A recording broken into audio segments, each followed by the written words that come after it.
Now, it is important that we understand that false teaching were there even from the very beginning, even the time of Jesus. So it's not unusual to find them even today.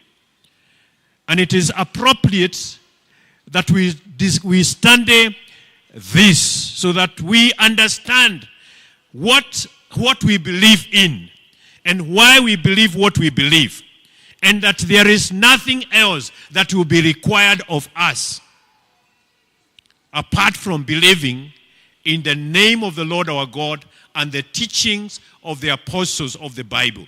Anyone else that comes up with another story that you are required to dress this way so that you can be born again, or you are required to eat this way so that you can be born again, or you are required to join this sect or this church or this group, be careful, because this is how falsehood or false teaching start. It comes from people who believe, like these Judaizers, who believed they were special than others.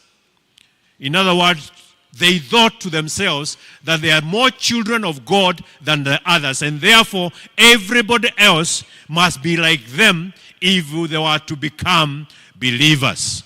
And even today, is that not what we are experiencing today? We are hearing groups of, people who belong to a certain group, and those group, unless you belong to them, you are not part, you cannot, they do not think that you qualify even to be a child of God.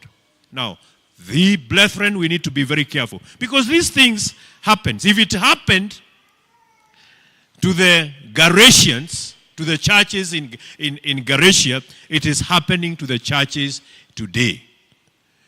Anybody who comes to us or to you with a special revelation and tells you that you have not been born again properly,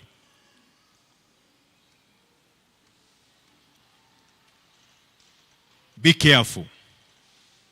Anyone who says there is a certain group of believers somewhere that are special than others because they do things that are different from others, also be careful, because that's how falsehood starts.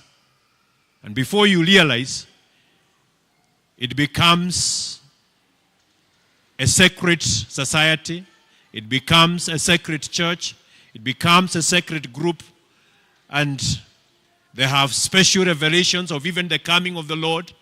They'll even give dates as to when he is coming. Others will say they are the Jesus of Togareni. Yeah? And others in the Luos can remember there was a black Christ, isn't it? It was called Latin Cristo. There was a fellow like that some years ago. Yeah, there was a black Christ also within the Luo community. And many others. And Paul